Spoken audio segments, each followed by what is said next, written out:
Nahaharap sa reklamong robbery extortion ng founder ng digital platform na Peanut Gallery Media Network na si Franco Mabanta at 4 na iba pa dahil sa umano'y pangingikil kay dating House Speaker Martin Romualdez. Nadakip na sila pero gate nila, set up ang ginawang pag-aresto. May report si John Consulta.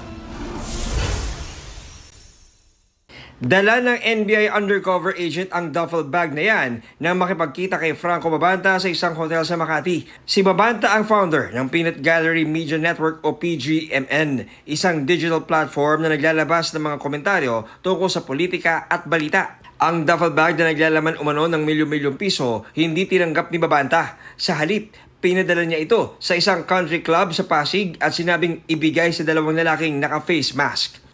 Nang matanggap ang mark money sa napagkasundo ang lokasyon, Tayo muna kayo harap, tapos testing lang. saka kumilos ang mga operatiba ng NBI. Nung umpisa, tumanggi magbigay ng totoong pangalan ang dalawang inaresto. Say your real name kasi gagamitin mo sa fiancé yan. Anyways, this offense is bailable. So why argue with the operative? So, diba? Para sa yun, sir. Nahirapan ka lang. You can charge you another crime offense for disobedience. Napilitan na silang magpakilala.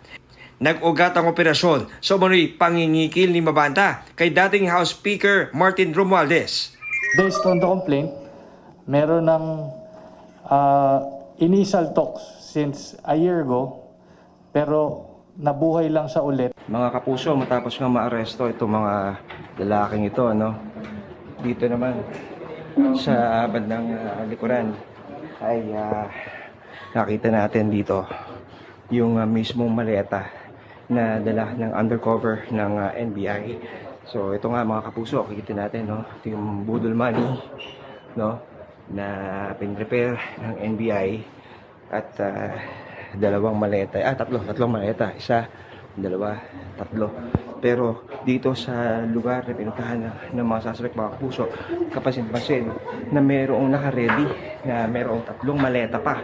Isa, dalawa, tatlo, no? At paniwala ng NBI ay ililipat dito yung pera na dapat ay makukuha. Is there truth to the allegations na kayo po ay nag-extort daw po kayo? Nope, it's not true. We didn't extort anybody, and then no more comment after that. Okay. From Speaker Romualdez daw, sir? Yeah, we didn't. We definitely didn't extort Speaker Romualdez. Bakit po may mga pera, sir?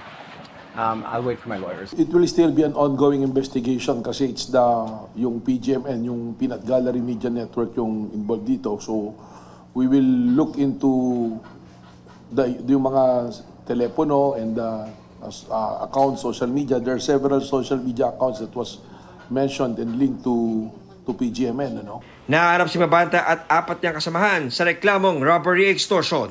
Sa pahayag na pinost sa page ng PGMN, iginit ni Mabanta na inosente sila at na-set up. Wala umanong nangyaring pangingikil o pagbabanta. Ang ebidensya umano ng NBI ay nagpapakita lang ng isang bahagi ng nangyari. Wala umanong ginawang krimen ang PGMN at mapapatunayan daw nila ito. Sabi pa sa pahayag, 5 buwan silang nag-research saan nila'y katiwalian ni Romualdez nung House Speaker pa siya. Hitik umano sa ebidensya at handa nang i-release ang kanilang expose na kanilang na-shoot na at na-edit. Bago nito ay binilaan na umano sila ng ilang makapangyarihang kaibigan na nasa alanganin ang kanilang kaligtasan. May mga binilinan na rin umano siya na kung may mangyari sa kanila ay ilabas na ang anilay 1.5 oras na expose. Wala pang tugon ng NBI sa aligasyong set-up ang nangyari. Sinubukan ng GMA News na kunan ng reaksyon si Romualdez pero wala siyang tugon sa GMA News. John Consulta, GMA News.